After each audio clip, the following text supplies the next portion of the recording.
This conference will now be recorded. Everybody, tonight's North Front Range Transportation Air Quality Planning Council. The meeting's hybrid agenda. Everyone should have it and been received. If not, I'm sure there's some copies. It's April 3rd. Can everyone please stand and say the Pledge of Allegiance? Pledge allegiance to the flag of the United States of America and to the republic for which it stands, one nation under God, indivisible, with liberty and justice for all. Thank you very much. Item number 2, public comments. Anyone in the audience will be given time to speak to items on the consent agenda. Please ask for that item to be removed from the consent agenda. Item pulled will be heard at the beginning of the regular agenda. Members of the public will be given an opportunity to speak to all other items prior to the council action being taken. Anybody in?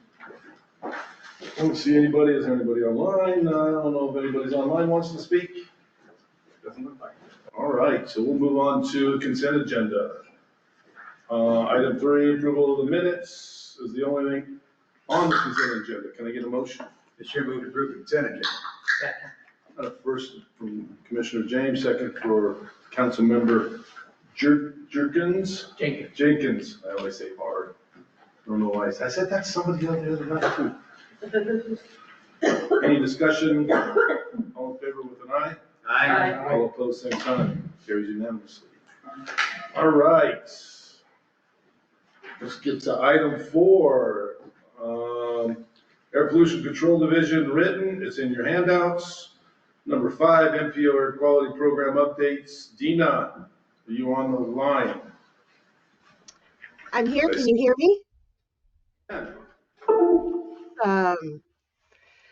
Well, good evening. I'm going to focus tonight's discussion on some of the control strategies that are being developed for potential adoption as part of the ozone SIP.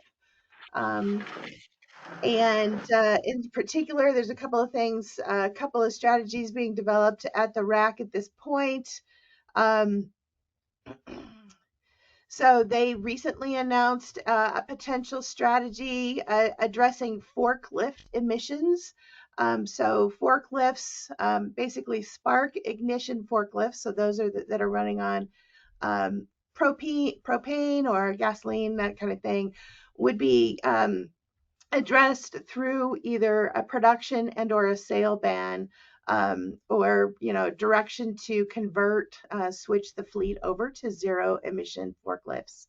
I do want to highlight that diesel or compression ignition forklifts are not being addressed at this time. Separately, the RAC introduced a concept regarding mobile source emission targets. And so I think we talked about this a couple of times. This is related but different to motor vehicle emission budgets that are already,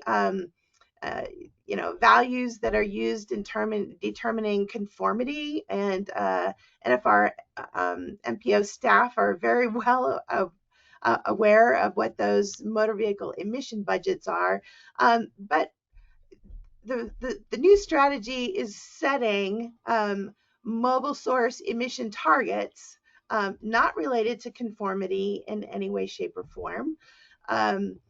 And so it would look at what the 2026 emission inventories were for various on-road and off-road vehicle classes. So that's difference as well.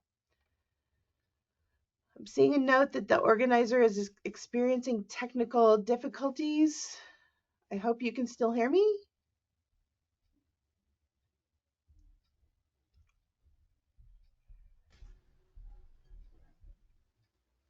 I'm on the call and I can hear you. I don't know. Okay. Yeah, I'm on the call too. I can hear you. Okay. It might be the room. I'm going to keep talking unless I hear from the room that, oh, wait. I see. I'm going to hit pause and wait until they come back. Dina, if you can hear me. Yes. Sorry to interrupt you. We're having technical difficulties in the room right now, so we're not able to hear your report. So give us just a minute to try and get things back up and running. Sounds great. Well, dang, Dina, we've been paying attention. We can hear you online. No, this is the clearest it's sounded in a while here online. Agreed. Well, let's hope it stays that way.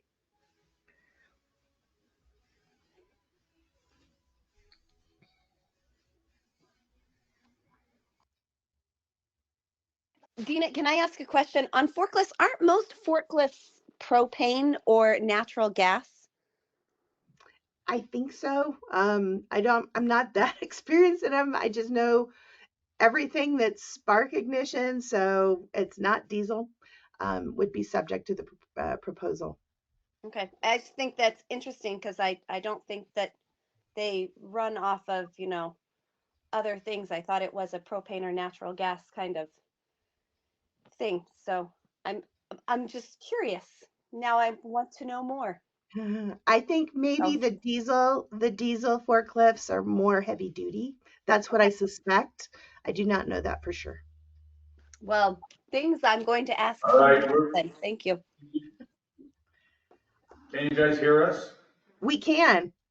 All right, Dina, we lost you on the North Front Range staff, and we lost you. Hello. North Front Range staff. Oh, okay. This was making the distinction between motor vehicle emission budgets, which are tied to conformity determinations, and your staff are doing analyses very regularly to make sure that they're conforming.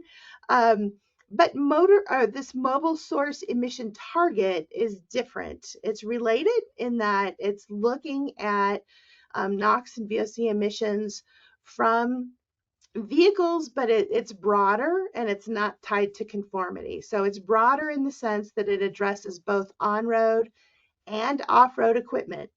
So we're now talking about things like agricultural equipment. We could be talking about equipment that's used out on lakes, for recreation, those kinds of things. So it goes much broader than what the mobile vehicle emission budgets already does. And then what it does is it looks at the 2026 levels for each individual class, I guess, equipment class. And then it sets that as a baseline.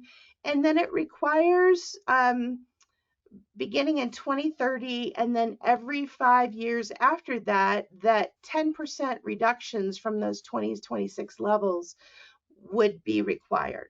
And so over time, the emissions would ratchet down. So I've identified some of the, vehicles for on-road and on-road that they're considering being included into this. What is interesting about this is that MPOs are listed as stakeholders that need to be engaged. And I think at this time, your staff has taken steps to engage with the RAC on this. It's also interesting in that the MPOs have just recently finalized long-range transportation plans that have a 20-year horizon. And so they've already planned out well out to this time frame. And so this approach is very much different from what that plan that's already been developed is. And so there's some questions about, how do we do this? Do we need to rethink our plans? How reasonable is it for us to ratchet down emissions by 10% per class? And there's a lot of these equipment classes that MPOs don't simply have the information about, and that would be the off-road equipment in particular. So there's a lot of big questions related to that, what that would look like, and there's even bigger questions then about who would implement this program and under what authority. And so, Dina, can you hear me? yes. We got a question from Mr. James. So, And Dina, you're just getting there. I don't understand the nexus between a transportation planning region and a John Deere tractor. Quite frankly, they don't have the authority, nor should they. So I think, again, there are big, lofty questions that need to be sorted out before this strategy goes forward. And I know Paul has taken steps to set up meetings with the RAC, and I think Dr. Cog has as well. And so there's more to come. And I just want to highlight this because it's very much related to the work that you all do. And this is something that you should be engaging directly in. So, go ahead, you got more? My suggestion to MPO staff would be, you don't have the staff bandwidth, you don't have the ability to measure those kind of off-road missions, nor do you have the authority to regulate them in any given way. I mean, we can plan all we want, but I have a lot of farmer friends in Weld County who would tell you, and what if I don't comply? So I think that is over the skis for an MPO / TDR. Yeah, and we have communicated to RAC staff, in particular, the way that the on-road and off-road emissions in this proposal are bundled together makes it difficult for us to distinguish where the reductions would come from and who the decision maker would be when the time comes to make those reductions. So that's, we've communicated that to them verbally and in writing, and we do have a meeting set up with them in the coming weeks to try to get answers to some of those questions. So I would advocate that anybody that has questions of these concerns to get them to Paul, Commissioners Stevens, as soon as you can. She represents us on the RAC, and Paul can do that. So if you have questions, I had a lot. I was probably more. It was a private meeting, so it was different. I had a lot of conversation about this, and I think it's really overreaching. And I understand we got to do a SIP. I understand we got to do that. But to bring down everything and then put all these requirements that really aren't going to be or achieved is hard, right? It's hard on us. It's hard on our constituents. But get anything that you think, as Dina goes through, that you think you need, get them to Paul. Get your questions to Paul, and then if there's, he can bring them up as needed when he meets with them. You disagree with that? Yeah, that sounds great, and I think, staff are definitely also communicating with Commissioner Stevens as our representative on the RAC board, so I think that's a unified front that we can bring to the situation. Anything else? Okay, Dina? Yeah, a couple of other things I want to raise. So there is an upcoming 2025 Ozone Forum that it's scheduled for the 16th, and so this is an important meeting. We hope that the RAC will then, go through what they call a process where they've not only finalized emission inventories to help then pin down what sources are contributing to the monitored ozone levels that we're seeing. And so we want to see if it's the same information that we saw last time, or since they've refined the model and refined emission inventories, somehow different sources are popping out and grabbing our attention in terms of, hey, focus on these guys that, they're bigger than we thought. So we will be attending that and reporting back. The RAC continues to also develop strategies in terms of traffic and vehicle fleets, that kind of thing related to warehouses, entertainment and recreation venues, universities, and airports.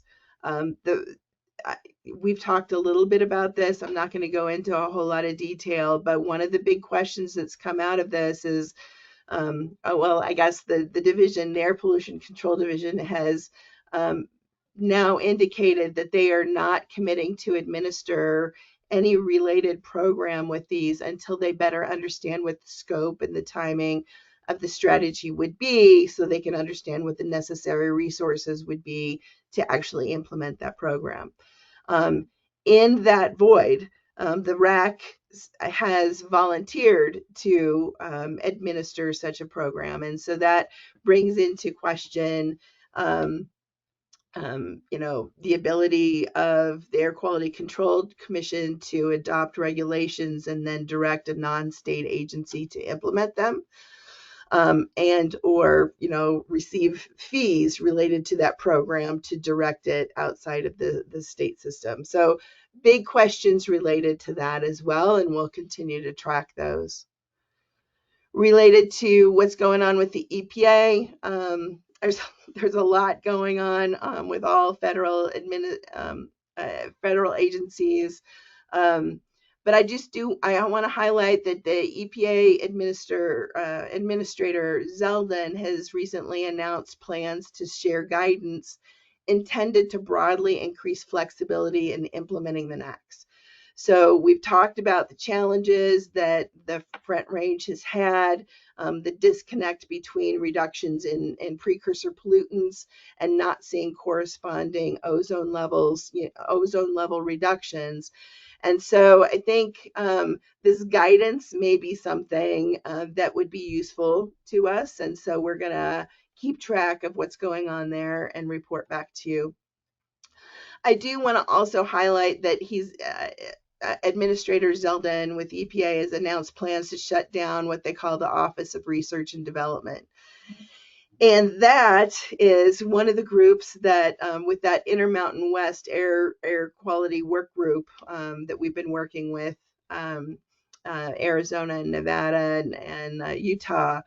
That's we wanted to work with that Office of Research and Development to help design some studies to better understand what's going on in the Intermountain West and why we're not seeing ozone levels decreasing.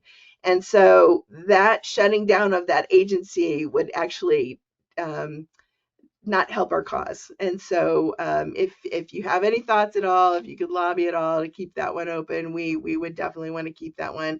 I know there's probably plenty of other entities that we want to keep open to, but I'm just going to highlight this one related to the letter that you have submitted to EPA. All right. I want to call out one bill, just to your knowledge, just to make sure that you're aware of it. House Bill 25-1118. It allows for installation of alternative catalytic converters to be installed in limited cases. Just because people can't get a hold of them, or for whatever reason.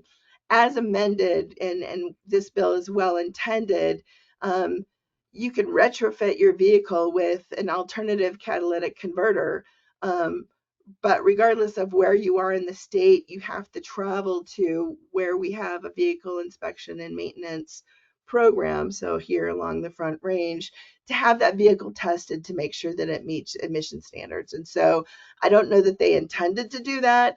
So people outside of the Front Range have to travel in, but I just want to call that to your attention. And that I'm just gonna call out one last thing. I've already mentioned some of the upcoming meetings that are happening with the RAC and that Ozone Attainment Forum. I do want to highlight that the Air Pollution Control Division has recently announced their own ozone-related stakeholder meetings and potential meetings on control strategies. And so that's different from what the RAC is doing, and I don't fully understand why that is. Other than it highlights that the RAC and the division don't seem to be on the same page. So we're going to want to pay attention to what's going on with those stakeholder meetings that are being held with the Air Pollution Control Division. So with that, I'll close and take any questions. Any other questions for Dina?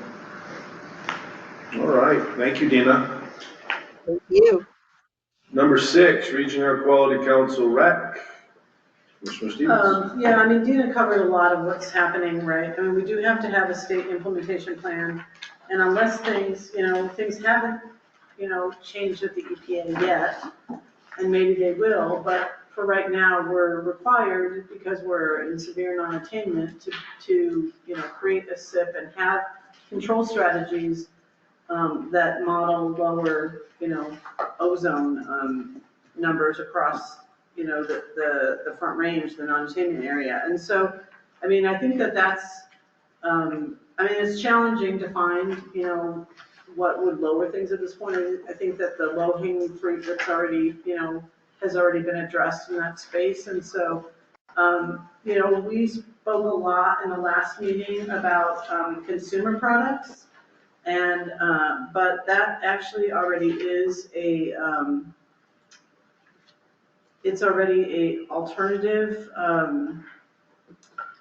in the SIP. And so if we elevate it to one of the control strategies, then it's no longer a backup strategy, and we would have to come up with another backup strategy. So I don't know that we'll include consumer products, but think of like sort of a lot of like beauty products or sprays or things like that that have emissions. And so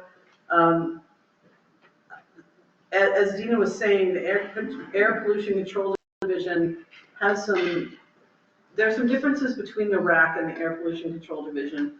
Some of the oil and gas around venting and blowdown, those control strategies, they're saying that they've already enacted things that would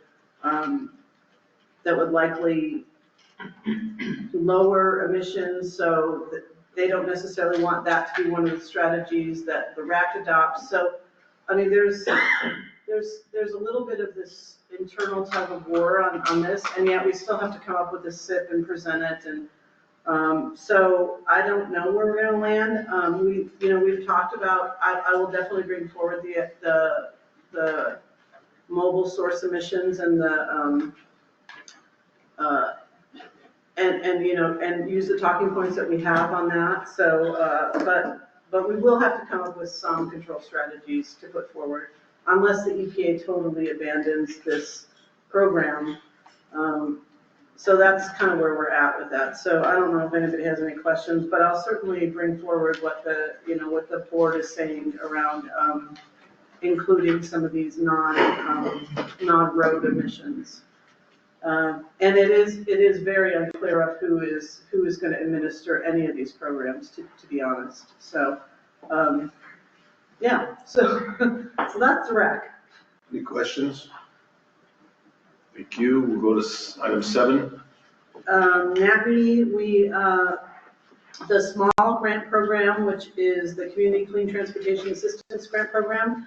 The applications are due April 30th. I think we have about 11 applications that already exceed the funding that we have for that program, which I believe is around $18 million. So if you are planning to apply, please apply by April 30th. We are contemplating the large grant program. The NAPME board in the next 10 years will likely have about $123 million to put towards that program. I don't think we'll be able to do any financing because of the current lawsuits that are pending against those enterprises. But the idea for the large grant program is to fund bus rapid transit or similar programs. There will likely be, the notice of funding will likely come out on September 1st, 2025, and deadline for submitting applications for that large pot of funding will be February 27th, 2026. And one of the things that I brought up in this meeting was that, what if there's something that's not quite bus rapid transit? I had 34 in mind when I was asking this question, but because we want the money to be geographically dispersed, right, throughout the non-attainment area. The 34 corridor might have bus rapid transit, but it might not exactly be bus rapid transit when it starts, or it might not meet those, the frequency that they consider for bus rapid transit. So could it still be eligible?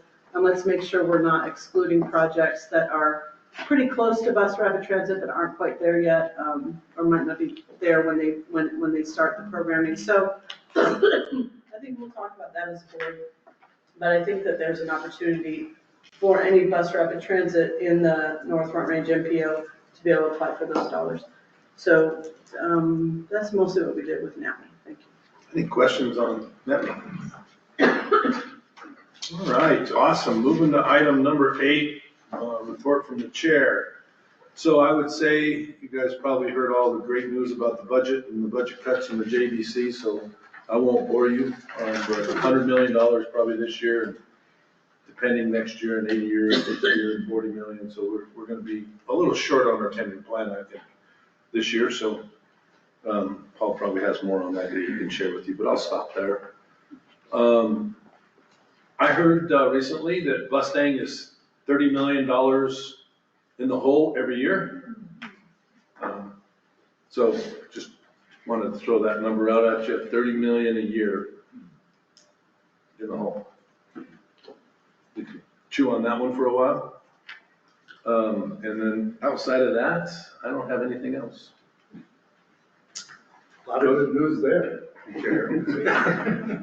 Sometimes you gotta be the bearer of bad news. And I'm sure you can all talk to Josie and Deanna and Jim, and they'll give you all the highlights. Good seat on money. Number 9, Executive Director report. Yeah, thank you. I'm just going to continue with the bad news, and I will expand, dig more deeply into it. So, yeah, thank you. So, a lot has been happening with the Joint Budget Committee. I really hate to come to the council and give information that is incomplete and evolving, and there's not like a real clear picture of what to do. But that's kind of where we are right now with the information that we're getting about the evolution of the state's budget. Just like the chair said, a high-level overview. Some of the things that are on the table right now are reductions in faster safety of $21 million a year over a 2-year impact. There has been some improvement in the general fund transfer situation, but it still results in a cut of $60 million and $40 million a year to the state's budget. Revitalizing Main Streets, if any of you have any of those, that's also another program that's seeing cuts. The one I think is the most important to kind of focus on for us tonight, though, is MMOF. The current proposal that has just kind of evolved over the past, several days really is it would be a cut of about $70 million to MMOF. That's out of a program of about $300 million. That still, of course, needs to be worked through the larger budgeting process and reconciled, so it could continue to change. I think we're still a few weeks out from knowing exactly where that's going to land. There's a lot of uncertainty around what that is going to look like as it trickles down to the TPRs and the MPOs. But it does look like the bottom line is that if that's what gets adopted, there's going to be a reduction of funds that have already been awarded. We don't know how much that's going to be or how it's going to be allocated.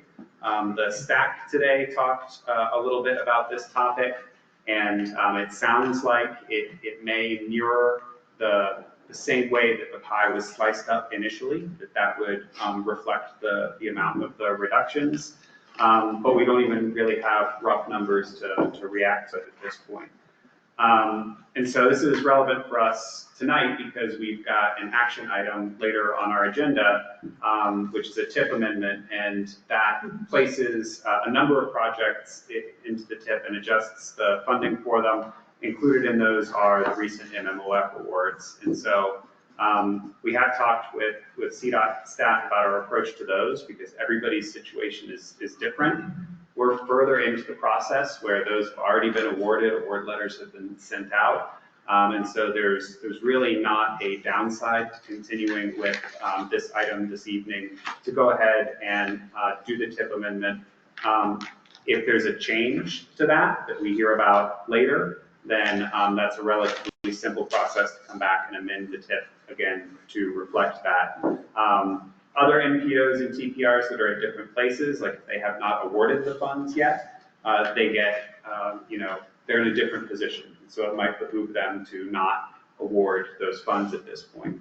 But it seems like there's really not a downside to proceeding with the item this evening. And so that would continue to be staff's recommendation that we keep that item on the agenda. And the staff recommendation would continue to be to approve it. So this one's evolving rapidly. We'll continue to monitor the developments and keep you all updated. And of course, if it does end up resulting in a change to the way that MMOF funds were allocated, then we'll be coming back to TAC once we've got some numbers to understand what that impact is going to be. Help me understand how they might claw that money back. And I'm gonna look at Evan here and see if I'm over my skis as far as my understanding. But we distribute that money it's by MOU, is it not? I'm not sure how the formula works. Can you chime in on that? I can't know what agency team does that. Jim, do you have an answer? No. Sorry. There's gotta be a point of execution. If somebody moves forward with the provision of a service, moves forward with the construction of a project, and they're doing so based on the granting of that money, is there a contract, an MOU? It's an IGA. So it's an IGA. If you have an executed IGA, I'll fight like hell to keep that, because, somebody might be moving dirt or running a service based on granted money. Now, if you're not at that point, then you could get clawed back. I guess it might. Go ahead, Paul. I think we have a little bit of a response to that. Yeah, and we have heard that from CDOT at STAC today, that they're going to make every effort to make sure that projects that are actively underway, that are that far into the process, are not going to be impacted. I think the question lies around those projects that are earlier, and where is that line going to end up being drawn? If you're in that phase before you've got an executed contract for the delivery of the funds. If you're planning on it as part of your capital stack, but you don't have an executed IGA, then. Which is probably the last funding cycle that we have. I mean, I don't know that those IGAs have moved that fast that they would have. Right, so they've received award letters from us. There's a resolution documenting that, but those. Unless there's an executed document to see that. Yeah. Okay. And I think if we balance this, I think it's a little bit like we did RAMP, right? You maybe have some projects that get fully funded with that year's money. The other ones slip into the next year. They're next funded even with the cuts. And I think you just have to look down that list as we go through, right? And if we get cut, let's say $5 million, we draw the line and these projects are going, and then these projects go to the next year and we get cut $2 million, whatever the forecast is, then we're gonna have to just balance it that way. You might be pushed. I don't think we do a new call, or we just keep pushing out until we rectify the issue. I agree. Yeah, that seems like a likely possibility to push things to further out years. So do we have those prioritized that we can do that? I mean, would we? Well, we've got the ranking that was recommended by the ranking committee, and that was a prioritized list that goes from the highest score to the lowest score. But we actually changed that. I mean, there was an item that was changed on that because of the board. So will that have moved that item up, I assume? Well, we still have the scores. It's just that they were arranged differently so that those projects that were scored lower were above the threshold. But, I mean, we have all the information so that if we see that the line has moved, then we can revisit that same information. I think we do that we've done this on this board several times where the money didn't come in and we had to move the line, or we got extra money and it moved down the line to something that wasn't funded. So I think we're prepared and we've got a good process in place to do that. It's just going to be the total dollar number. I mean, I don't know when's the budget, Commissioner, when do you guys approve the budget? May. So we'll know Whose The budget? JBC budget? No, CDOT budget. The CDOT budget, we approved based on the information we have right now at this last meeting. And of course, the long bill's going up right now. Yeah. But, and that's the way it always works, and then we come back and redo that budget in July. Yeah, okay, so this really is 2026. Yeah. So, I mean, we're moving through 2025. July 1st, 2026 starts 2026 budget. That's when. Correct. So we're good up until that. Hey, aren't you so glad you got on this commission this time of the year? Well, listen, I'm glad I'm at the end of the report. You guys provide all of bad news, then I come in and say the good news, see? Well, we're all gonna have to pay for a dinner. Well, so at least we that's know okay. there's good news. I don't know, he's just trying to keep you on point to stay. Anything else? Yeah, I'll wrap up with good news. So I am pleased to introduce two new staff members. I've been reporting on our recruiting efforts. Some of you have probably met them this evening. I'll ask them to give a wave. First off, Tanya Burshek, give a wave there. So Tanya is our new controller. She's been living and working here locally in the Fort Collins area. This is her second week. And she's going to be working a lot with the finance committee going forward, so we're very glad to have. Welcome. Here. Welcome, and the first thing I need to know is what's your favorite candy? Okay. What's it? Oh, hi, too. The other introduction is also named Tanya. This is Tanya Trujillo Martinez. Spelled different. Spelled differently, correct. So if you want to give a wave, Tanya Trujillo Martinez. Tanya is our new mobility director. She also lives in the region, in the Greeley area, and she brings a strong background in public health and program management, and so you will be seeing her around a lot more. And what's your favorite movie? My favorite movie. She's ready I don't watch a lot of movies. I'm just kidding. Well, what about candy? Anything chocolate. All right, there you go. I just wanted to throw you a curveball. But, you know, the new Wizard of Oz, that one I have. seen, Okay. It's great. We'll give you that one too. Yeah, Welcome. So, so great to have those additions to the staff, and we are currently recruiting a position, a transportation modeler position. So this has historically been one of our planning positions. When it went vacant a couple of months ago, we reworked the job description and are seeking somebody who focuses on the modeling portion of the job. So if you've got any transportation model wonks in your life who would like to come work for the NPO, that position is open right now. Yeah, I feel sorry for you if you do. That's it for my report. Thank you, Mr. Chair. Thank you. Any questions for Executive Director? All right, moving on to item 10. Finance Committee written, page 18. Number 11, legislative update report written. It's in your handouts. Yes. Can I add some piece of good news here? Yes, you potentially? can. On which one? The legislative update. Yes. There is a bill that is working its way through at the Capitol, and it's 1303. It would create what's it called? Enterprise. Crash prevention enterprise in the Department of Transportation.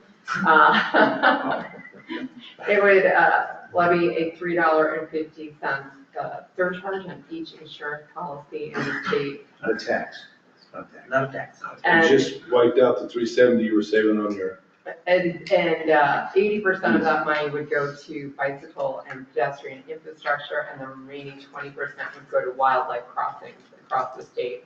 So it's anticipated to raise about $92 million over the first 5 years.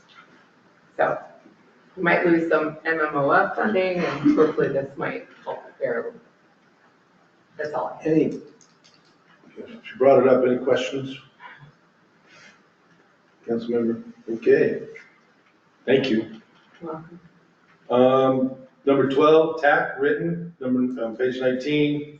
Number 13, mobility written handouts. Action item. Ooh, here we go. Where you at? Next up. I've been needing some action, Johnny. I need sleep, just so you know.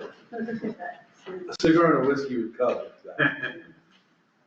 Number 14, March 2025, TIP Amendment Resolution 2025-11.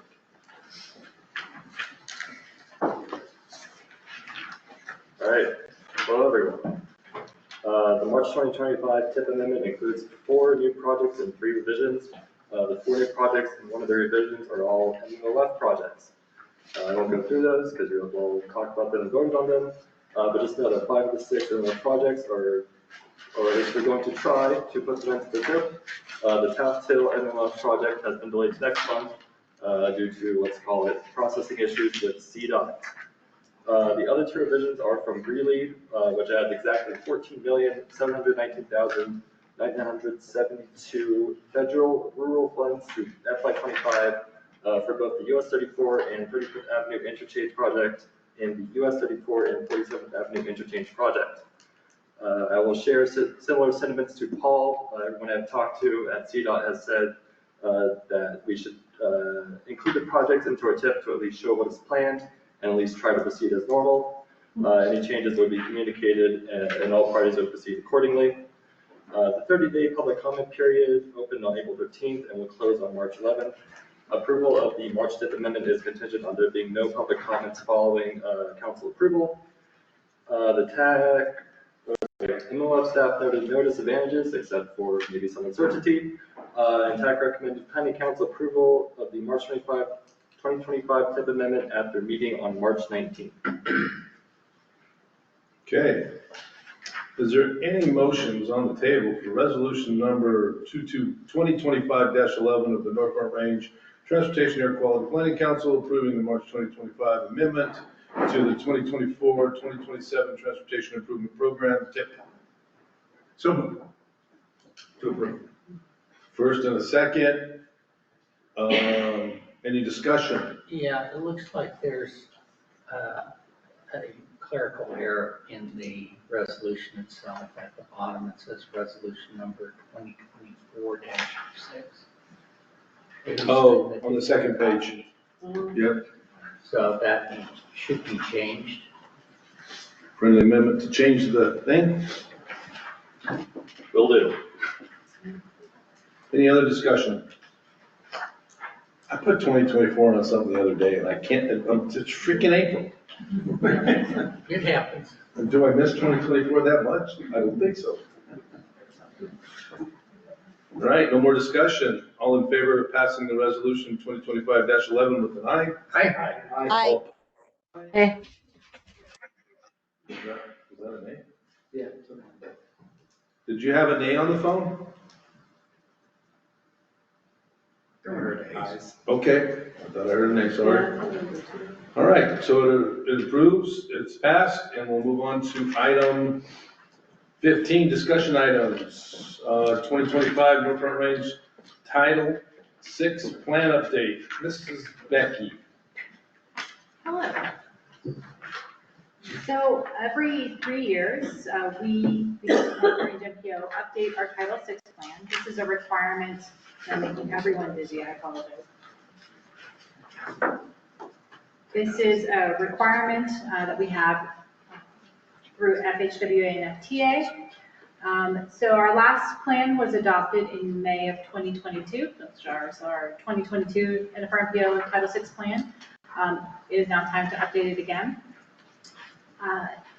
Talked to FHWA staff and they have given everything that has been rescinded and different things that have been happening.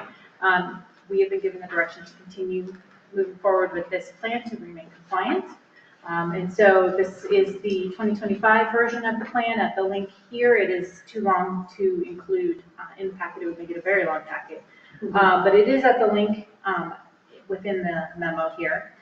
Some highlights from the new one, we've incorporated the 2022 Public Involvement Plan, which was adopted in December of 22, so after the 2022 plan was adopted.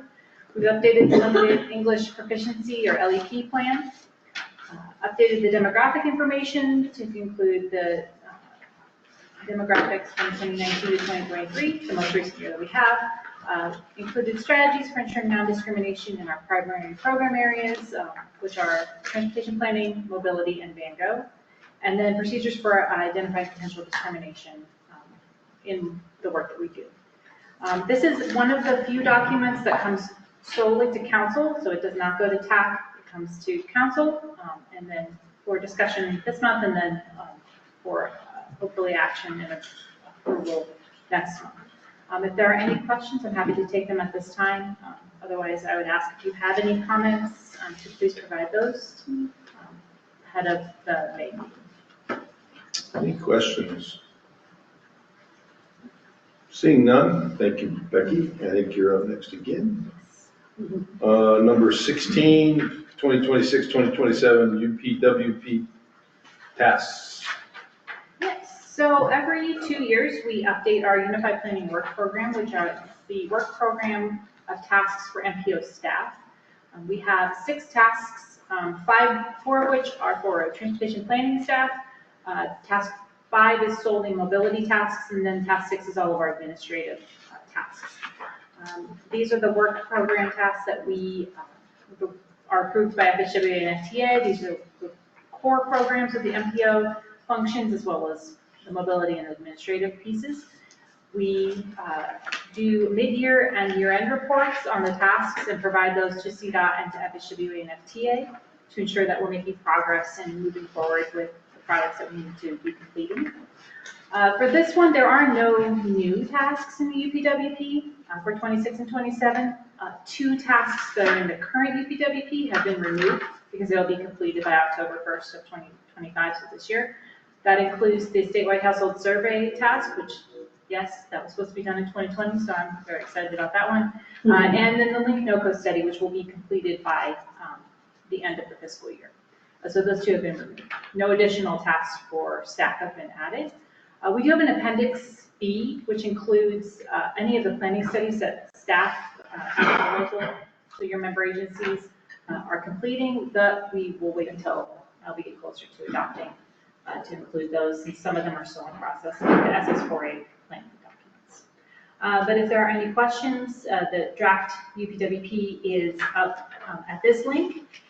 Following the task packet going out next week, it will be up for public comment for 30 days, and then back to the council for approval in May.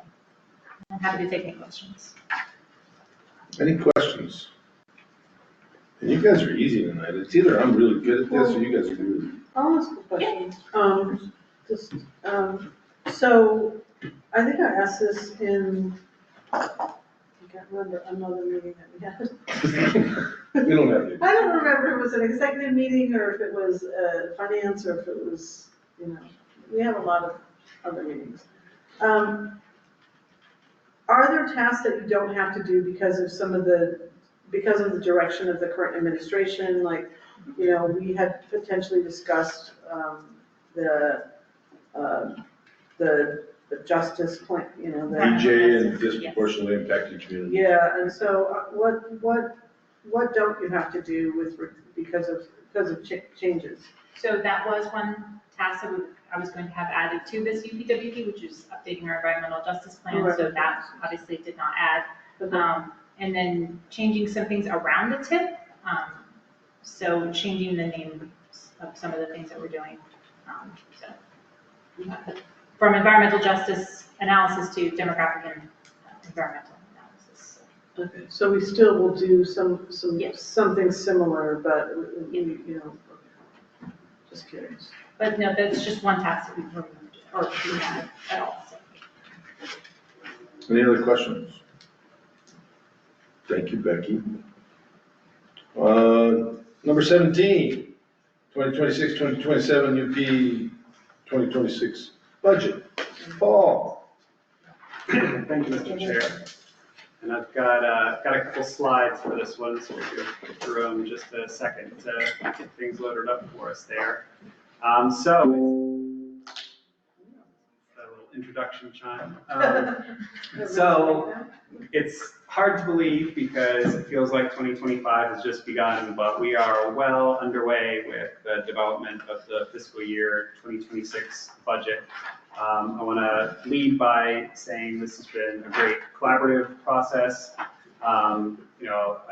Obviously, this is my first time through leading the development of this budget. I've had great support from Michelle Edgerly from GoFigure, who's our accounting consultant, and I'm very grateful that Suzette Millette with Compass Consulting has a contract with us and has also been supporting throughout the development of this budget.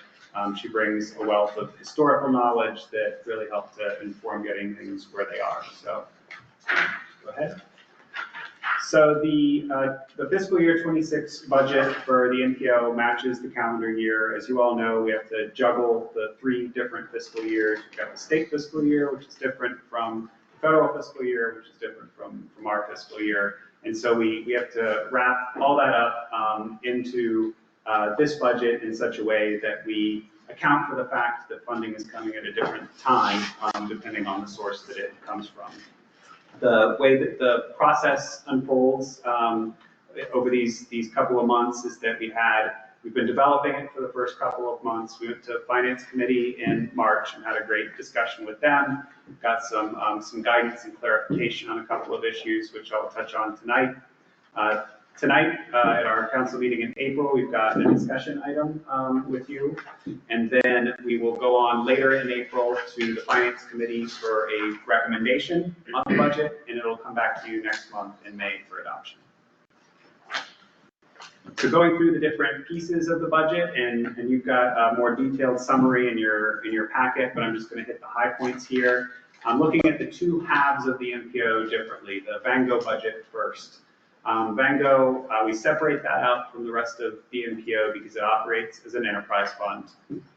The revenues for that program come from the fares, from selling vehicles, and from sales tax exchange funds, which is really a very mutually beneficial arrangement, very, very clever, I think, where because we are operating a transit service, we receive FTA funds. Those would come to the MPO based on the number of miles of that service that we provide. However, because of the way that the formula comes together, we would be receiving far more capital funds than what we could use because they're geared towards buying buses and we run vans. And so we have an intergovernmental agreement with the city of Fort Collins where we exchange those FTA funds to Transport. Transport can make use of all those capital funds, and then they transfer back a portion of it to us as sales tax exchange. Those sales tax dollars collected by Fort Collins don't carry with them the same kinds of obligations that the FTA funds do. And so that helps to fund the VANGO program.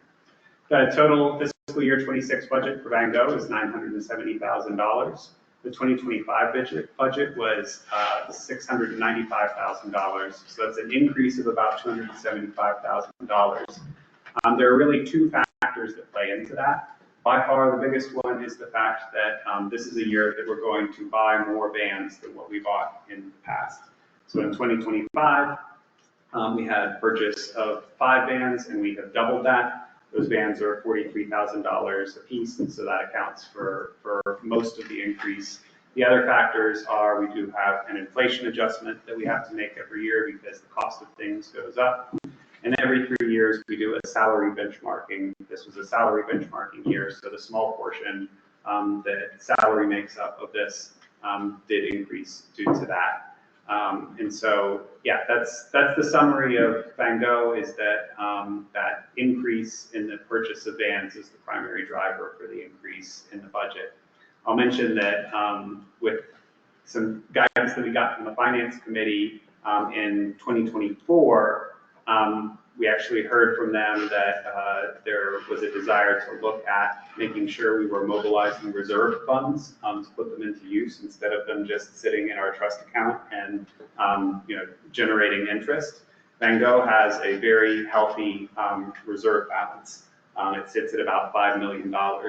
And so this is a very targeted way to be able to mobilize some of those in a way that we're actually going to be able to use them by putting them into rolling stock. Well, what do the financial types tell you is a comfortable amount of money to have in a reserve account?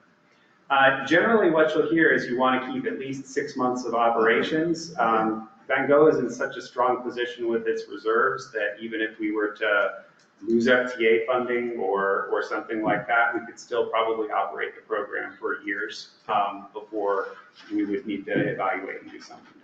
Okay. When does it become too much? I think that's a good question, and I think that the line in the sand was drawn some years back because historically VANGO would, in addition to the FTA funds, sales tax exchange, and fares, would use grants for purchase of vehicles. Right. And that was a big contributor to the reserve getting as big as it was because they were successful in writing grants. And so a decision was made before I was with the MPO that we'd reached a point where the fund balance was such that we did not need to continue paying for vans with grants, and instead should be using the funding that Vango already had. Is the demand as such where you could justify purchasing even more? Not where we're currently standing right now. I think we've got it right-sized for 2026. We are seeing an uptick, in particular due to the increase in federal workers that are now having to go to the office. We've got a lot of federal workers that ride with Vango. And so, you know, that increase of going from 5 new vans to 10 new vans will help to account for that. Go ahead. Do we expect, I feel like we buy like Hondas, or what kind of vans are they? American made. Oh, they are? We're doing Toyotas. Oh, Toyotas, okay. I'm just wondering if we're anticipating the cost more than the 43,000 because of tariffs or other situations, or are they mostly built here? I don't know. Yeah, I think the tariffs is a really good point, because that's been evolving like over the course of developing this. And so the estimates that we've got were based on kind of a baseline level of certainty. I think if we get to the point where we're later in the year and we see that those tariffs have translated through to higher vehicle costs, we might need to revisit seeking a budget amendment. I think at this point, we're kind of on a timeline where we need to have a budget to be ready for May, and we just don't have good data on what that change might look like by the time we actually have to purchase the vehicles. Or we can build them even faster here and then we can go down. Next, please. Switching over to the larger NPO budget. So the rest of our operations are broken down into 3 main program areas. We've got the planning function, which of course develops all of our plans and keeps us in compliance with federal regulations that are required of an NPO. We've got the mobility program, which the council started about 5 years ago in order to improve connections to mobility options for the people who need it. That program has evolved, but it also contributes to developing some of the federally mandated requirements. And then administration, which is myself and the financial operations of the NPO. We've got a really diverse source of revenues that come together for the total NPO operations, including CPG, STBG, CDPHE funds, FTA funds, MLOF, SPR, and local match, so pretty much the whole alphabet. That total fiscal year 2026 budget comes to $2,420,000 approximately. The 2025 budget was $2,220,000, so that's an increase year over year of about $200,000. There are 2 main factors that play into that increase from year to year. We've got an inflationary increase, which of course comes into play. We do have the salary benchmarking, and as a small organization, salaries do make up a more significant portion of the larger NPO budget. There's a portion that is due to that. The dominant additional cost, though, that contributes the most to that $200,000 is the fact that it's time to update our regional travel demand model in 2026. And so that is going to be a multi-year process. So there will be spending both in 2026 and in 2027 to be able to cover that.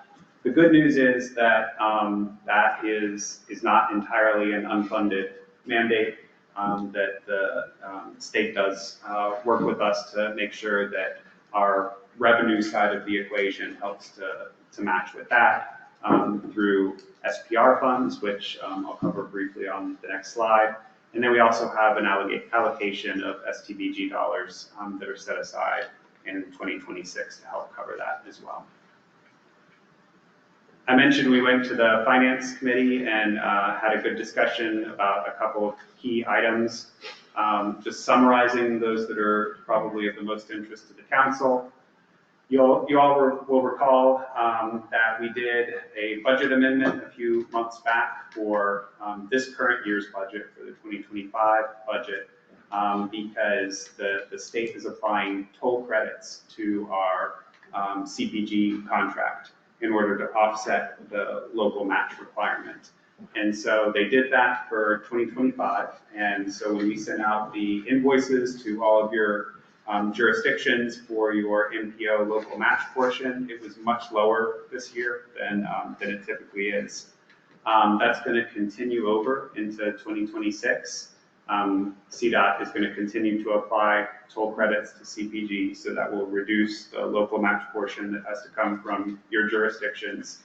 However, based on information from CDOT, we think that's the last year they're going to do that. And so when we send that invoice, we've included a note about this for your finance folks to keep an eye on. So they expect that in 25 and 26, they'll see that lower amount. And then come 27, it's going to go back to historically what it's been. We also talked with the Finance Committee about the use of STBG funds this year in a way that impacts what the 2026 budget looks like. So these are funds that the council had set aside for NPO operations. They had been rolling over since 2022. We heard feedback from CDOT that we needed to make use of those funds for their intended purpose, which was NPO operations. And so what the guidance from the Finance Committee and the discussion was to go ahead and start tapping into those for mobility, which is one of our operations in 2025. That helps to preserve MMOF funds that are already under contract for mobility that have been set aside by council so that they will last longer into 2026. And so that's incorporated into the budget here. I think that's particularly important given the information we talked about earlier that these are funds that are under contract for the operations of our mobility group and are already available to be spent. However, future allocations might be impacted, and so by preserving those, we can draw on funds that we've already got set aside for the mobility program instead of having to tap into new funds in 2026. And then finally, the Finance Committee talked about seeking those SPR, the State Planning and Research Funds. Because of the way that the formula distributes CPG funds, some of us don't get quite enough. The North Front Range doesn't get quite enough CPG to cover all of NPO operations. So the idea is that SPR can help to cover what CPG does not. And so we're going to seek a larger portion this year than we have in years past, largely because we do have this travel model expense, which is more than we have in a typical year. So we're going to put in that request. We won't have the answer on it until much later in the year. And so historically what we've done is we've built it in with the baseline level. And then if we end up getting the full amount of our ask, we'll come back with the budget amendment to let you know we got more than what we had budgeted for and make that adjustment at a future date. But we simply won't know the answer right now. So next steps. Thanks already for the discussion and comments tonight. Happy to talk about anything else you'd like to this evening.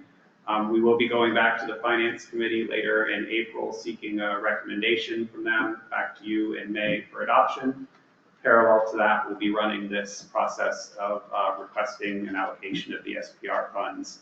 And depending what we get there, we may need to come back and make an adjustment later in 2025. Go ahead. Yeah.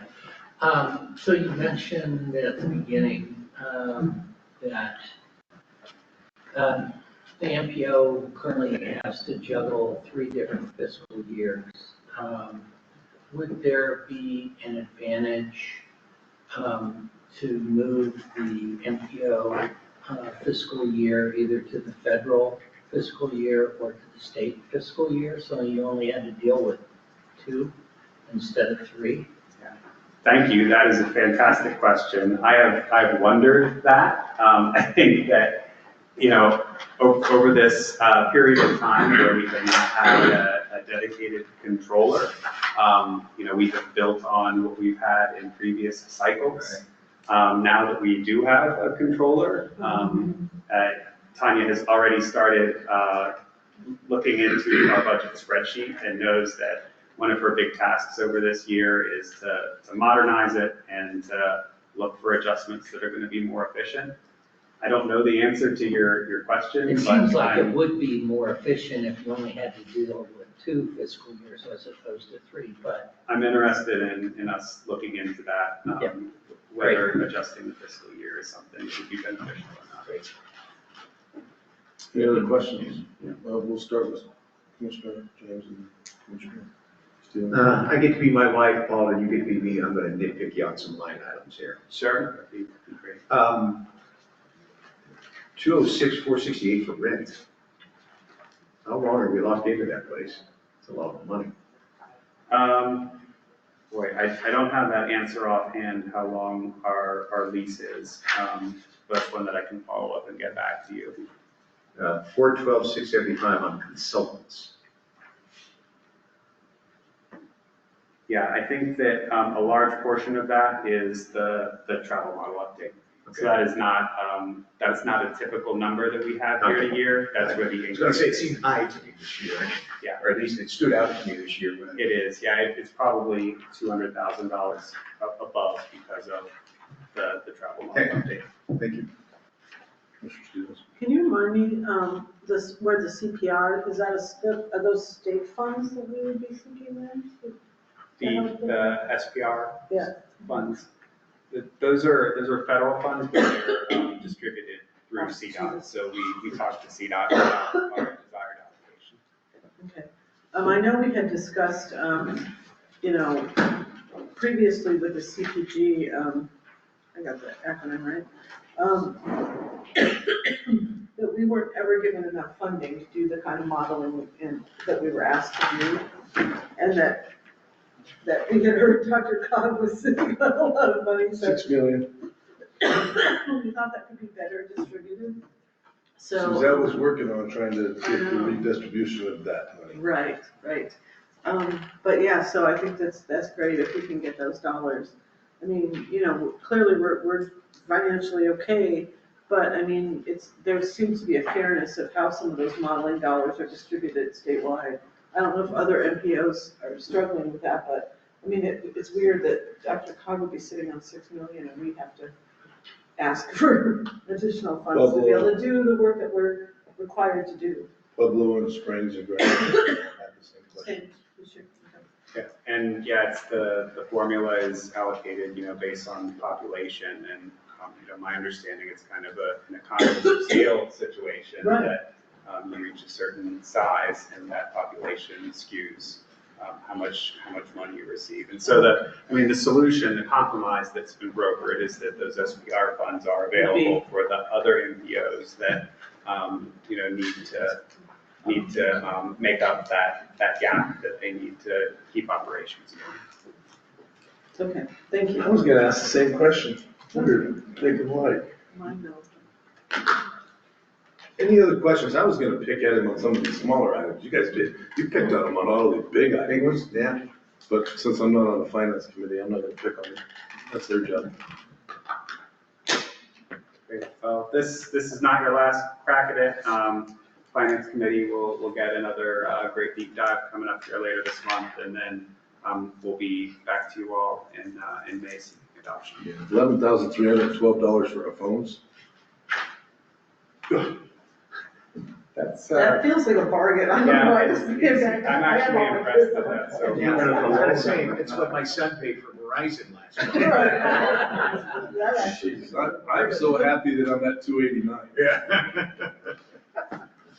$289, that's it. They get rid of one of them here in the next month because kicked them all off. They won't call me if I don't. No, I'm Verizon. Not happy, but I'm Verizon. All right, any other questions? Thank you, Paul. All right, moving into council reports. US 34 Coalition. Number 18, Transportation Commission, Cecil.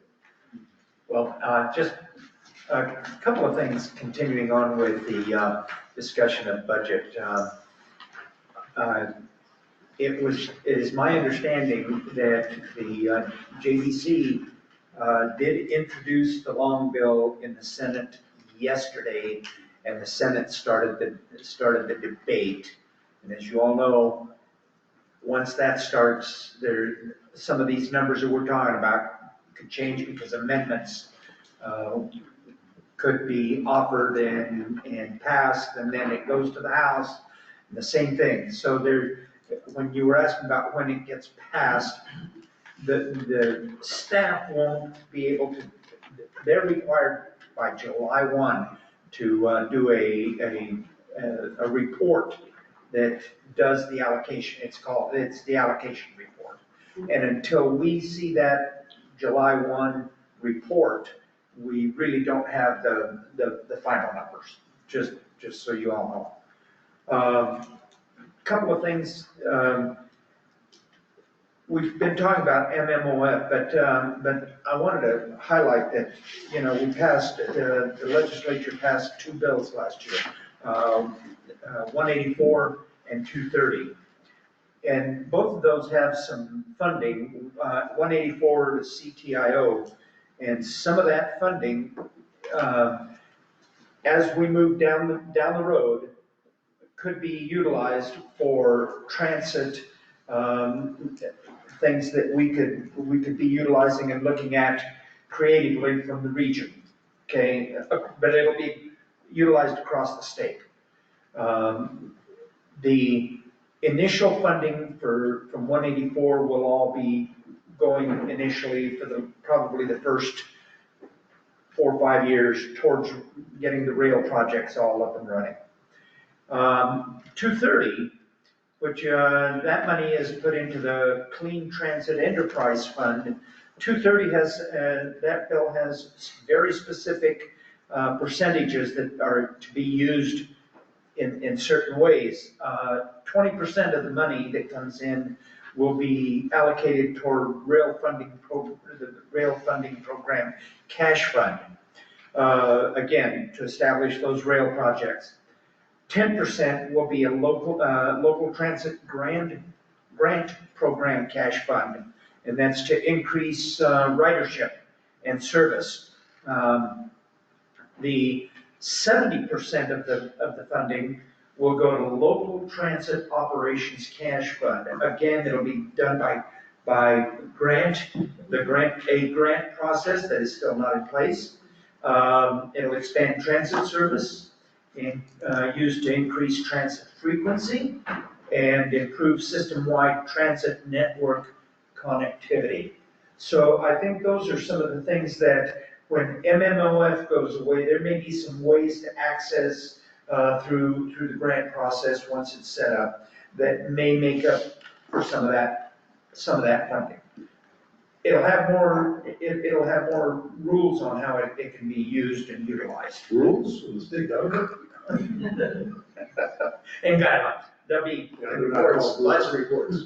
And lots of reports. Who's on the board, the enterprise, that Clean Enterprise Board? Is that been formed, or is that? Oh, yeah, actually, it was already in place. It was the one that's already in place. Yeah, it was already in place. When 230 was passed, that funding, because they were already dealing with clean transit, they were already established. From 260. Yeah, I guess I don't understand how, okay, well, maybe I don't need to, but there's some kind of rules around enterprises that can't raise more than $100 million in the first 5 years. 500. I think it's 500. And it goes against your table. I thought it was 100. No? Might be 100 million a year. I think it's 500 million in the first 5 years.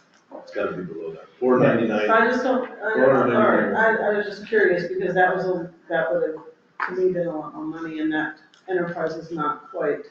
Well, 260, the way I understand it, 260 is not raising the kind of dollars that would create a problem.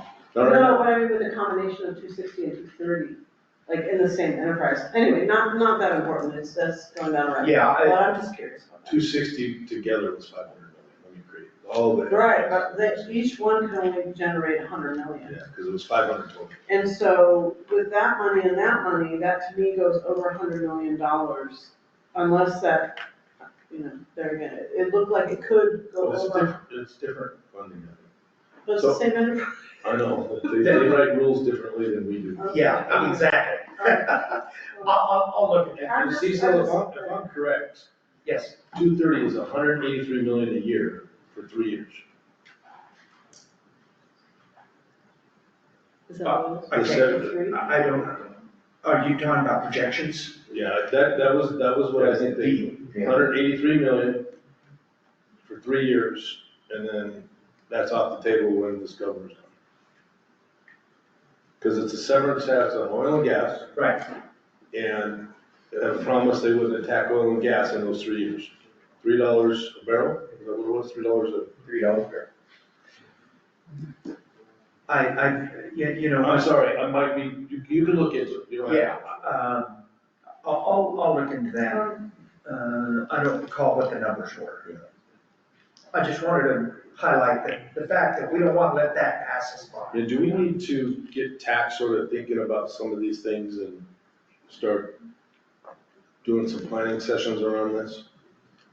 I don't know when this is gonna come, but I'd like to be ready to start submitting and having projects at least identified. I will be keeping an eye on both of those, So it's a competitive grant process with the 230? I guess I thought there was some kind of formula that was gonna go out. Supposed to, it was supposed to, But that changed? I think so. Don't quote me on that. Don't quote me either. I thought that was stripped out of that bill, before it got. Well, because Weld County in northern Colorado, where it's like a lot of the oil and gas, 70% of what's being taxed is hitting on the severance. It's coming out of here, and we fought for more money to be put towards the area that was getting hit, and I think it was not accepted well. Well, this particular commissioner, it was. Well, I think that all the, I do think that there's a reason to try to get some of that, if it is competitive grants, we would like to get some of that. Yeah. I just want, I don't think any of that is set. Okay. You'll bring work back to us as you get smarter. As I get more information, but if I don't tell you up front here early. Then we'll be yelling at you. You will. Thank you very We will have missed an opportunity. Was that the positive? That's. In Canada, you're taking it out of my county, I want to get some back, and I got 34 is what I have. Well, that's what I'm thinking, because right now Greeley's gonna run the 34 operations, and we run the Pioneer Express operations. And those are the things that I wish Mustang would run, but they're $30 million in the hole per year, so I don't think I'm gonna get that to happen anytime soon. And I will add that Kathleen Brackey was just appointed to the board. What's that? Kathleen Brackey was just appointed to To the clean, clean transit. Transit? Board. Yeah. No, we use a lot. So, anything else that's exciting? If there's no other questions, I think, from my perspective, I think we ought to be trying to make sure we're on top of I agree. these programs. Getting ahead of it. Staying ahead of it. Thank you very much. The early bird gets the money. Stand up so you got any money in your pockets. All right, thank you, Commissioner. Staff reports written. Colorado Transportation Investment Compass is written. I-25 Coalition, Mr. James. It's a pleasure to see many of you for the second night in a row. We had a very good meeting in person last night down at the Southwest Wellness Center on our I-25 Coalition. Talked a little bit about revisioning. I don't want to belabor this too much because most of you were there, but I think the I-25 Coalition kind of has renewed energy around focusing on Mulberry, northward to Colorado 1, and on segments 4, 3B, and 3. I'm very excited about where we're at. The group last evening had a conversation about making sure that we are advocates and educators as well as communicators. We are going to throttle our meetings back to quarterly. They will be in person down at our Southwest Center. We talked about the reemergence of the funding committee that will work on some of the specifics of how we can identify funding in particular points of advocacy to try to get that money onto the roadway that we have trumpeted so much. But it's been, when you stop and think about it, I'll just repeat what I said last night. On September 13th, 2013, when the rain started falling and everybody met down there at the Southwest building. And at that time, CDOT said. Over 120 of us met that night. Yeah. At that time, CDOT said 2075 is when you'll see that roadway. That board, according to Sandra, said, no, we're going to have it done by 2025. And lo and behold, look what year we're in. So that just shows the power of focused advocacy. And I think the I-25 Coalition really kind of re-encompassed last night to do just that. Evan and I will powwow here over the next couple of days, make sure we get some good minutes out and kind of next steps. So thank you for coming last night. It's good to be here. And one of the interesting things I heard last night is they're not unsolicited P3s are probably not in the future. I mean, we're in the past either, but just hypothetical there. Points of advocacy perhaps solicited. But I did hear that maybe CTIO was going to start looking at solicited, and that was good news. Yeah. Scott, can you, so with the meetings over the quarterly, do you have any idea when the next meeting will be? I want to touch base with Evan on that. We kind of had a meeting here in the second quarter per se, but I don't want to lose the steam. So I was thinking maybe June, and then we'll kick to September, and then early in the fourth quarter is kind of, but he and I will converse about that and get that out to you. Yeah. Awesome. And it was a good meeting. Yeah. Even though I was online. Well, that left you mutable. Didn't do very well. He missed the part where Yeah. in person. No, I didn't miss it. I was just, first night I've been home in 3 weeks, so I wanted to be home. But that is only true. It was a good meeting. Yes, very good meeting. Thank you. Anything else? Any questions for Commissioner? All right. US 34. Mayor, are you on? I am on. So just right here, you can, we'll flip myself on so you can see me on. So the US 34 coalition met. Where am I at? I'm up here. So, don't worry about it. Just look at the ceiling for a little bit. So US 34 coalition met and we had some great topics that we talked about. So the US 34 TAC report gave us an update. CDOT was kind of leading the Greeley to Loveland preservation portion. They were kind of talked about that. We have phase 1, Boise to 65th Avenue's traffic study starting. Kind of messed up. I was like, I'm reading the notes, and my notes are a little crazy, but I know it's a tier 1 project. The Loveland to Greeley traffic study preservation is kind of going on. CDOT's talking about it's a whole full of it. Like I said, straight on 34, it's going from Loveland all the way to Greeley, that traffic study. They're getting it kind of going. Want to look at it as one big one, not a lot of little pieces. Also kind of in the talk, what else did they do? They talked about some of the upcoming development projects, the Centera South, Anchor Developments, Merge Project, US 34 and 77, and the Railroad Crossing Elimination Project, trying to build a GIS resource for visuals and centralized database for sharing efficiency. Our US 34 coalition also has a letter that will be coming to this council. That was, we considered the letter, and it's sharing about, basically you guys will be seeing it, but about prioritizing the US 34 corridor in various planning efforts.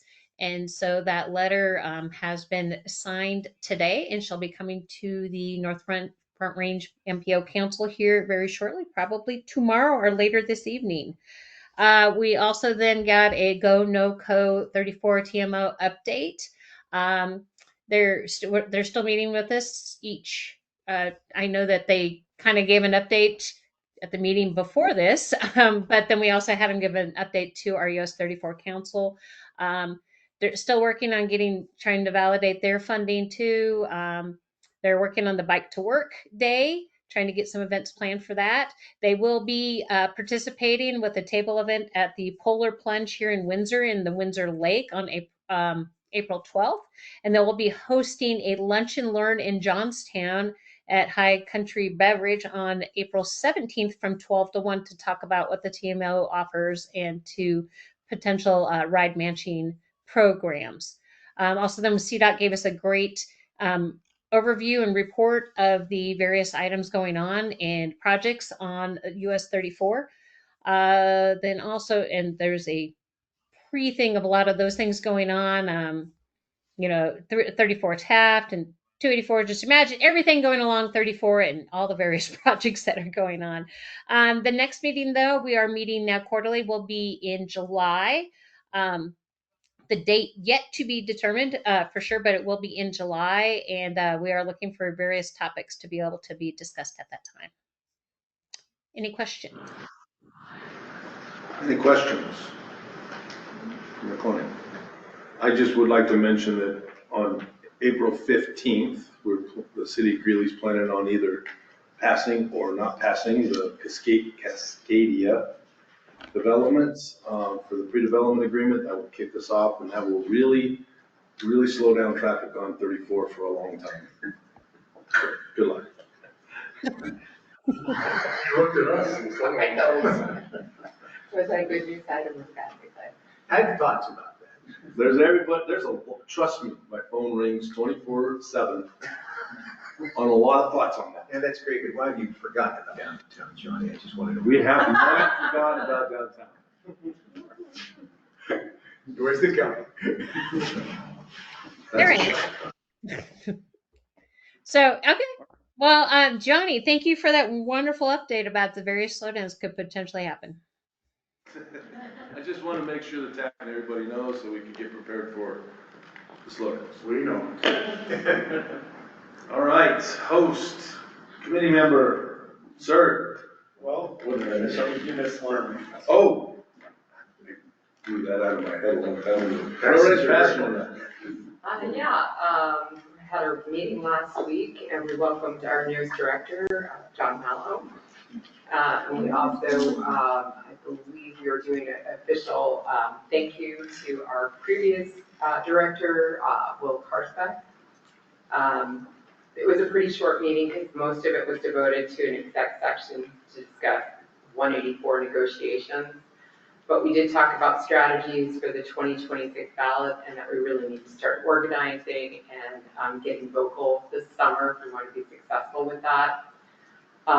And we're looking to really emphasize the economic benefits. For example, every dollar invested in rail, there's a $5 ROI on that. And then Passenger Rail sent out an update letter to our state legislators to emphasize the things that we have achieved so far. And I think the final thing that really came out of the meeting is that we're starting to see things at the FRA start to loosen up a bit, and funding is starting to work its way out into the state. So, any questions? Or John, did I? Well, if I could, thank you. If I could add a little bit to that. I think somewhere on my bio it says I have a finance degree, so I was put on the finance committee, which was short-staffed probably, but hopefully I can help that out. One of the things that we heard loud and clear on the finance committee was the need to get prepared for the vote coming up, and so we moved some more money up front in the marketing and outreach programs to get that started. We didn't want to wait on that. Obviously, I think we got some budget questions and responses that we need to get back, but we only had 2 months of hard numbers, so it wasn't like we can do any great checks on that. So, but good group of people, and stay tuned, I guess. Yeah, because you guys are getting 20 million a year out of that 230, right? Has that been discussed at all in the finance committee? No. Is that the 20% you were talking about earlier? No, I think there's 20 million a year that goes to front range passenger rail. I think it's 20 or 40. 40 million a year that goes to the front range passenger rail. Every time they take out about 30 hertz. You have to stay well back your mind. Can I ask you a question? Yeah. Well, first of all, will all that money be, I mean, are they clawing back any of that FRA money from IIJA that was initially there, that was like maybe $1 billion left or something like that, or will that still be dispersed, do you think? They didn't go into that much detail, No, just that it's starting to move and that we may see some of the funding, like the Chrissy grant. Because the Chrissy grant too, yeah, it was for safety or something like that. Yeah, I think it was 67 million. Yeah, and then with the proposed tax, are they thinking next year to run that, to do the ask on that ballot? November 26th. Okay. Thank you. That's right, senior member, correct? Correct. All right, any other questions? All right, well, now we can move to the host council.